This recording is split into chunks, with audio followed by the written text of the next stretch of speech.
The following podcast is going to contain spoilers, along with a guy who puts on a costume his mom made for him and goes out and fights crime. Proceed at your own risk.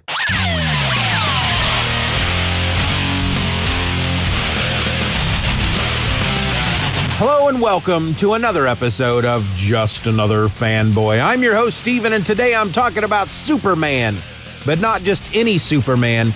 Today I start a new series of books, John Byrne's Superman. So, the origin of Superman has been told a number of times. We all kind of know it, the basics behind the origin. Superman is a Kryptonian.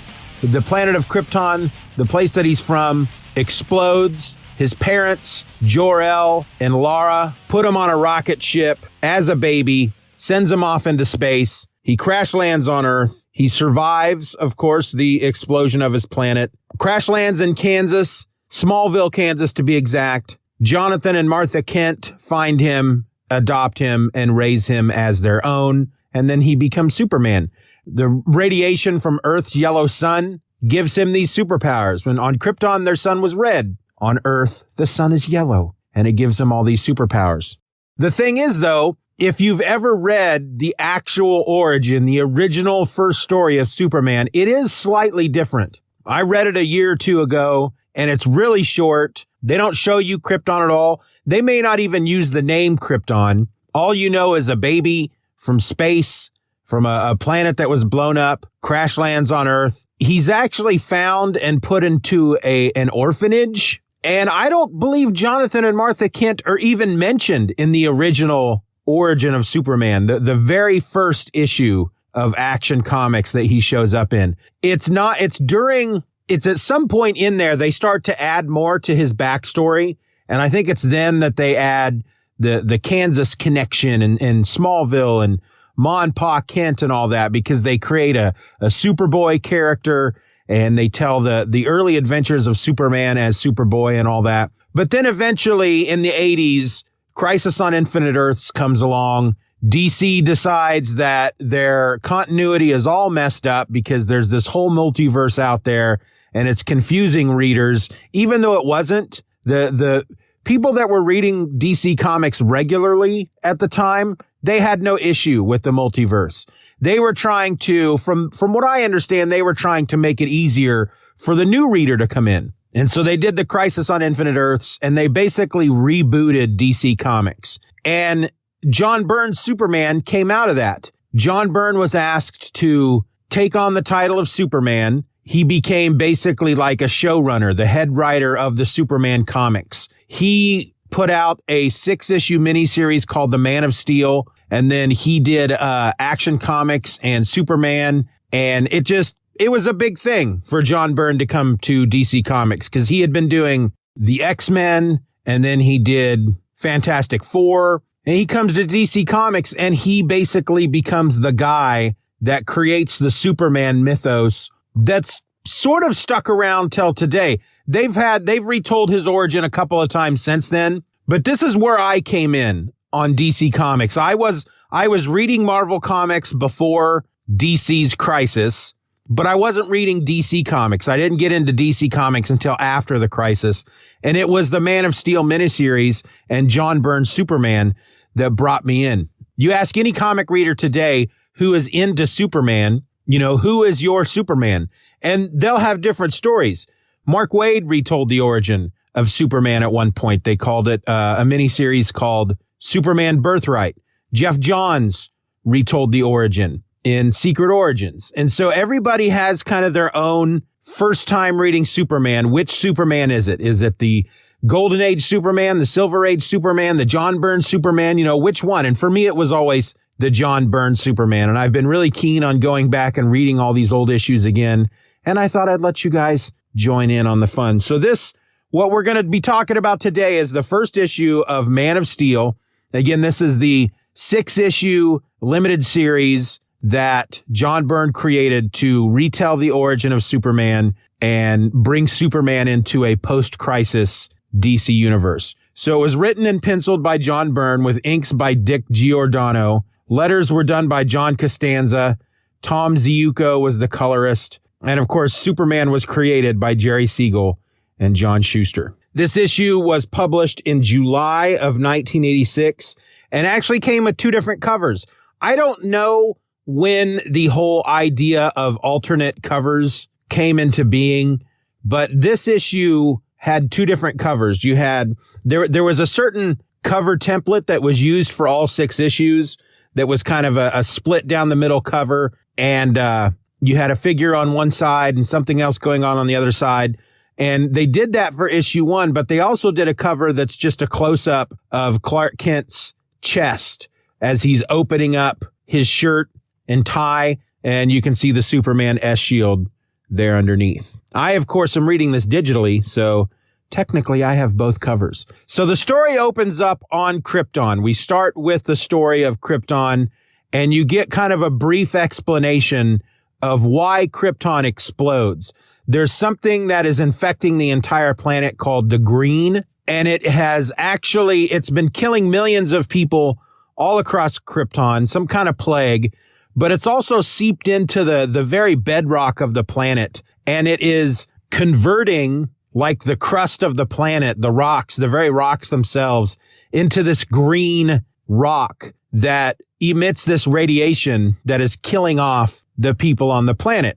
This will, of course, be known later as kryptonite. And so right away, John Byrne is tying in the idea of kryptonite with being Superman's only weakness. It's not just this irradiated rock floating out in space that was, at one point part of Krypton, and when it blew up, it created these irradiated rocks. It is the actual thing that is destroying Krypton. And you learn that the Kryptonians they're basically like Vulcans. They're a very emotionless race, very technologically advanced. They have basically altered the planet so much. There's not one corner of the planet that has not been altered by them using some form of technology. They control the weather. They control everything. And this, of course, has been their downfall from this control that they have tried to take on Mother Nature. You can't control Mother Nature, and Mother Nature will fight back. And in this case, she created some deadly radiated green rocks that kills the entire planet and seeps into the planet's core and makes it explode. Well, Jor-El seems to be the only one who truly understands what's going on. The other Kryptonians, they know that this is a plague and that it's killing people, but they feel that they can cure it at some point using their advanced technology because they're very cocky. Jor-El, however, he has traveled all across the planet and he's done a lot of tests and he's gone into various areas and he's learned that the planet will explode. And so he knows that he can't save the planet, but he can save his son. Here's another little change that John Byrne did. Instead of Jor-El putting his infant son in a rocket and shooting it off into space, Clark hasn't officially been born yet, or Kal-El, as he's known. He hasn't officially been born yet. Babies are created in a gestation matrix. It's very romantic. And in fact, there's this one scene after they send the baby away where Jor-El says to Lara very romantically, "From the moment I was first shown your hollow image and told your seed and mine would be mingled in the matrix, I have felt an unknown emotion stirring in my heart. Our world has not had a place for what I feel, not in 100 centuries. But I have studied well the habits of the earthlings, and I have learned from them an understanding of what I feel. And even though we die, I am content so long as we die together, for I have always loved you." And so they don't even have a choice as far as who they hook up with, who they marry, who they spend the rest of their life with. They're paired up to mix their seed together in a matrix, in a gestation matrix, and the child is born outside of the family unit. It's not, the mother does not carry it to term. It's done inside of a big black ball, basically. And so Jor-El has all his little helper robots get the gestation matrix and hook it up to a rocket ship. And that's what he launches out into outer space. And so by the time the rocket crashes on Earth, Clark has been brought to term. He's born. He's a baby at that point. I keep calling him Clark, but at this point, he's still Kal-El. Now, if you've ever seen Smallville, and I think they even do it in the original 70s Superman movie, you have that scene in your head where Jonathan and Martha are driving the backcountry roads in their old truck, and a rocket flies by in front of them and slams into a field, and they run out and they find a baby in a rocket ship. And that's not how it worked with John Byrne's story either. But we'll get to that, okay? So they launch little Kal-El off in his rocket ship. He's still just an egg, basically, or a little fetus. He's gestating in the Matrix, and they send him off, and then the planet explodes. At one point, Jor-El is telling Laura what his plans are. He explains to her that the planet only has hours, if not minutes, before it's going to explode, and the only thing he can do is save their son. She is, of course, very upset about this because she will never know the touch of her son's hand, never see his smiling face. And he explains to her, don't worry, I'm sending him somewhere where not only will he be safe, he's actually going to thrive. I'm sending him to this planet called Earth. And he shows her images of Earth. And the first thing we see is a farmer out in a field, because he says, I'm sending them to Earth, to an area known as America, to a subsection of America called Kansas. And he shows this footage that he's somehow gotten, I don't know, some kind of giant video camera telescope. And there's a farmer out in the field, and he doesn't have a shirt on. And Laura just freaks out. She's like, oh my gosh, what a hairy barbarian bearing his skin for all to see. And Jor-El's like, chill out. It's going to be okay. Matter of fact, he's going to be safe. He's going to be better than safe because the Earth has a yellow sun. And this is where we get the first explanation of Superman's powers. He explains that the radiation from Earth's yellow sun will get into Clark, and Clark will act as a solar battery, drawing in all the radiation from the Earth's yellow sun, store it in his body, and give him these superpowers that will make him super strong and all that. And Jor-El even says that by Earth standards, Kal-El will be like a god to them. And Laura really likes that. She's like, oh, so one day he'll come to rule them. And he says, perhaps. And so they send him off. He very romantically tells her that he has always loved her from the day he first saw her hollow image. And the planet blows up. That's the end of the prologue. We then go into the main story, and it opens up with Clark in high school. He's playing football. It's the last game of the season, high school football. And they are winning, and it's all because of Clark, because he is a super athlete. And Jonathan is standing on the sidelines with the coach, and the coach is like, oh, Jonathan, your boy is amazing. Look how awesome he is. We've had such a great season, and it's all because of your boy. He's practically won this game all by himself. And Jonathan's a little worried because he can see Clark's teammates over there sitting on the bench, and they're not looking too happy. And he says, well, his teammates don't seem to be too happy about this. They really haven't had much of a chance to do anything in the game. And the coach is like, they're jealous because they know Clark is the man. And then the game is won, and Clark is celebrating, and he's with Lana Lang, and Lana's like, you were great, Clark. And he goes, yeah, I was pretty good, wasn't I? I pretty much won that game all by myself. And Jonathan says, Clark, I need to talk to you. And Clark says, okay, Pa, I promised Lana I'd go out for a soda with her after the game. I'll meet up with you afterwards. And Jonathan's like, no, Clark, now. And so he gives Clark a ride home, and that's when he tells him the story. He takes him out to this field, basically, and he's like, it's time I've told you the truth. And they go out to this field, and there's this big wooden door in the ground, and he tells Clark, go ahead and open the door. You're strong enough to do it now. And he opens the door, and under the door is a big pit, and at the bottom of the pit is the rocket ship. And so Jonathan tells him the story of how they were standing out on their porch one night, and they saw this flash of light and what looked like an asteroid land in one of their fields. They jumped in the truck. They went out to look. They found this rocket ship.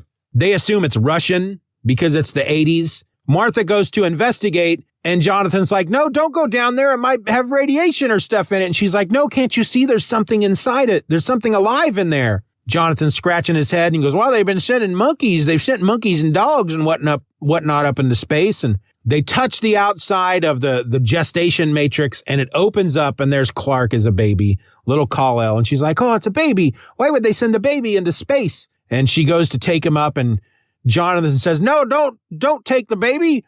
You don't know that it's human. It could be a Martian. And she says, nonsense. Look at it. It's as human as you and me. And so they take the baby home. And then that night, Smallville is hit by a blizzard the likes of which hasn't been seen in decades. And it traps them in their home for 5 months, a 5-month-long blizzard. And so by the time the snow's clear and they're able to go into town, they basically tell everybody that this is their baby, that Martha had been pregnant. She had the baby after the blizzard hit, and everybody just goes along with it. There's no reason for them to think that the Kents are lying. The Kents had been trying to have a baby for a while, hasn't worked out, miscarriages and whatnot, and now they have a baby and they've named him Clark. So Clark is at first, he's taken aback. He's like, are you telling me that I'm adopted and that I might be an alien? And Jonathan's like, yeah, pretty much. But the story's not done. He tells him how everything seemed to be okay until when Clark was 8 and he was heading home from school and he was taking a shortcut through this old man Higginbottom's, whatever the farmer's name was, going through his field. Jonathan was driving by in his truck and he could see Clark walking through the field. He also saw this bull, the prize bull, this farmer's prize bull, charge at Clark from behind. And before he could do anything, the bull tramples Clark and then runs away. He's like, trample, ha ha, and runs away. And Jonathan freaks out. He gets out of the truck and he's like, oh my goodness, my child has died. There's nothing I could have done. There's nothing I can do for him. He runs out to the field expecting to find poor little 8-year-old Clark's crushed body. And he just finds Clark laying there with his clothes torn up, but nothing's wrong with him. He's like, Paul, what happened? And he decided not to tell Martha. But Martha quickly finds out when she's standing out on the porch and she sees Clark pick up the pickup truck to get a ball from underneath. And then eventually Clark learns to fly. And as he's telling Clark all this, Clark's like, well, I know all that. Why are you telling me all this stuff I already know? The only thing I didn't know is the rocket ship. And so they go home and they pull up into the driveway and they get out of the truck and Martha's waiting for them on the porch. And she just says, you told him? And Jonathan says, I told him. And Clark says, he told me. And so they go inside and Martha's like, I'm sorry we never told you before. And I hope you don't hate us because we adopted you. And he says, no, of course not, Ma. I still love you. You're still my mom, Pa. And he goes, but it has got me to thinking. I have these strange powers and I shouldn't be using them basically to win football games. I should be going out in the world and doing good. I should be using these powers for good. He goes, so that's what I'm going to do. Starting tomorrow, I'm going to go out into the world and I'm going to do good. Now, they make it sound like he just decides, all right, I'm going to get up in the morning, I'm going to pack a bag, and I'm going to leave, and I'm going to go walk the earth, and I'm going to do good deeds. And the only reason I point that out, because you do feel like they just made that snap decision right there. And my first thought is, dude, aren't you going to finish high school? You got to go to college, too, because eventually you're going to become a reporter, and you probably need a little college education for that. And so I guess you just have to assume that while he's out there doing good, he's staying home. But then they jump forward 7 years and Jonathan and Martha are in the kitchen and Martha is putting together a scrapbook. She's adding things to a scrapbook and she explains, Jonathan knows what it is, but she has to explain anyway. So the reader knows she's been keeping a scrapbook of what she refers to as disasters that never happened because Clark was there to stop it. And she does say that in the 7 years since Clark left. So they don't explain. You don't know if that means after he graduated high school and then left. You just really get the feeling that night after he found out that he was an alien, that he said, all right, I'm leaving and I'm going to go do good. And he never graduated high school, didn't get his GED. They don't talk about any of that. And I think that's kind of weird because you really do get the impression. So you get the impression that he just packed up and left. And I'm sure that's not the case, but I don't think they ever talk about it again.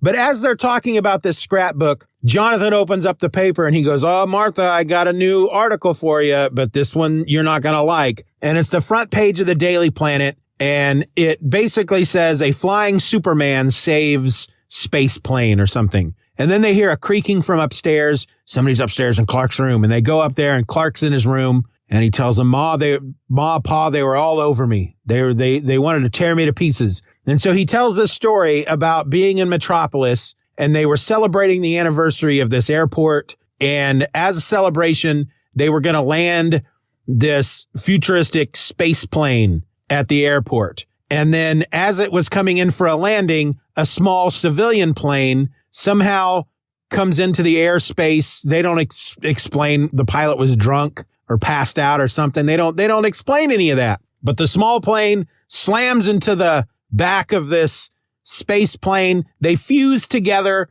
and then they both dive. They're going to crash and kill everybody aboard.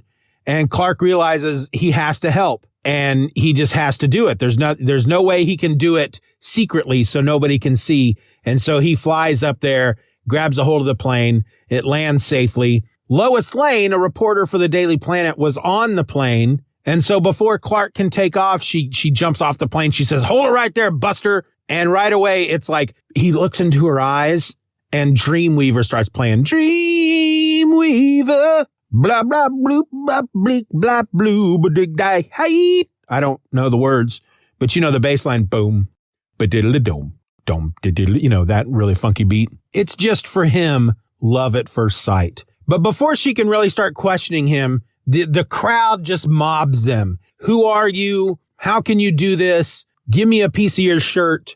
And so he takes off and he's really upset about it because he wants to help people, but he realizes he can't do that and have a life at the same time just based on what happened there at the space plane. So he and Ma and Pa concoct a little scheme. Jonathan says, "I think I know a way for you to do what you want to do and still live a normal life." And so his mom makes his costume for him. Jonathan and Clark create the S shield. They don't say how. They don't say what it's made of.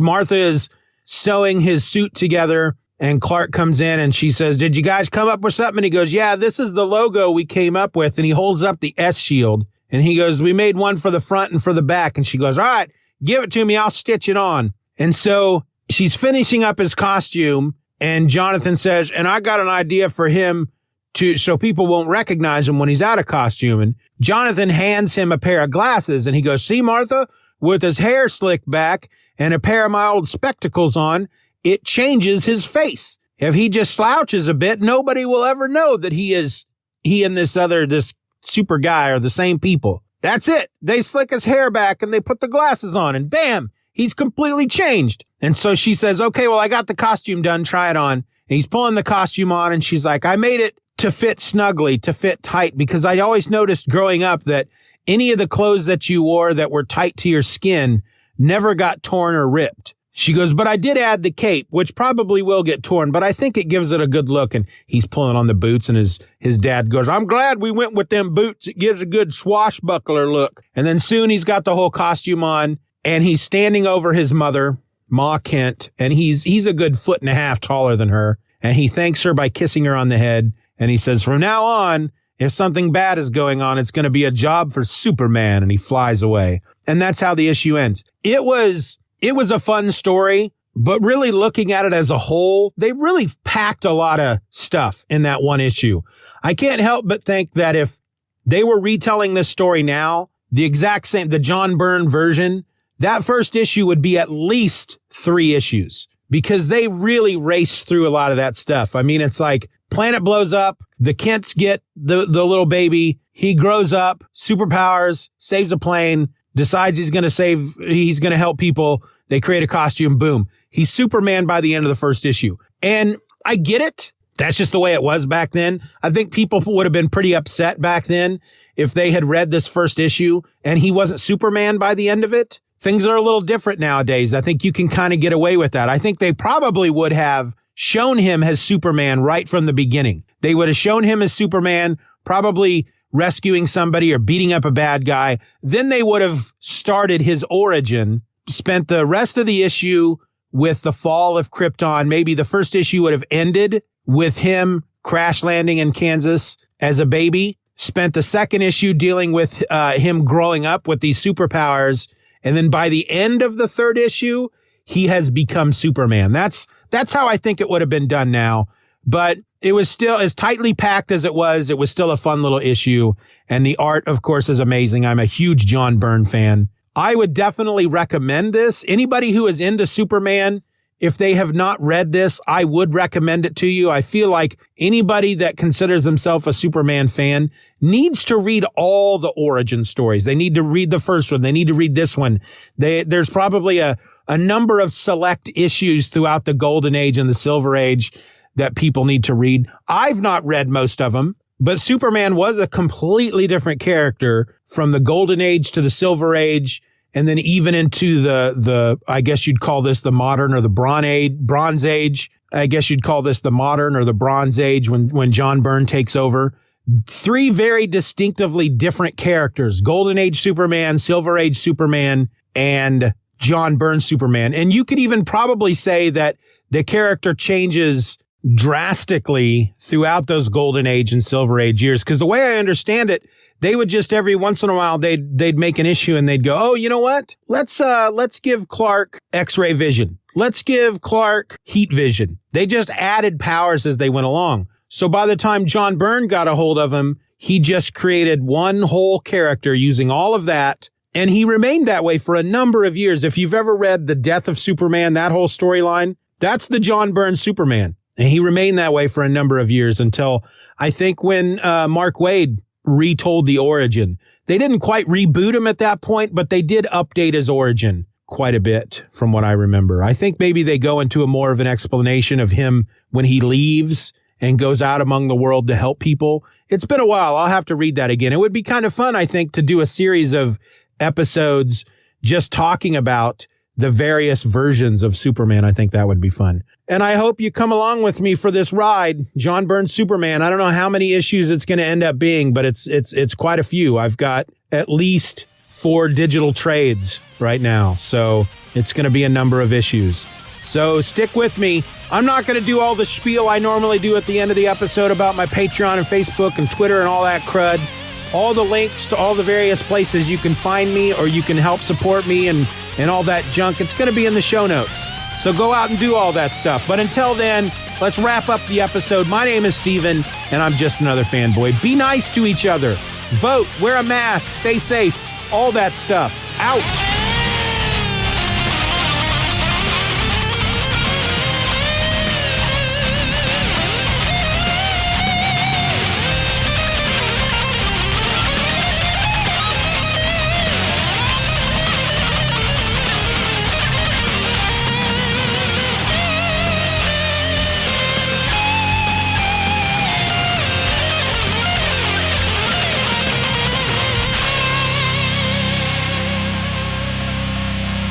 Bye-bye, Daddy. Bye-bye, Daddy. Good job.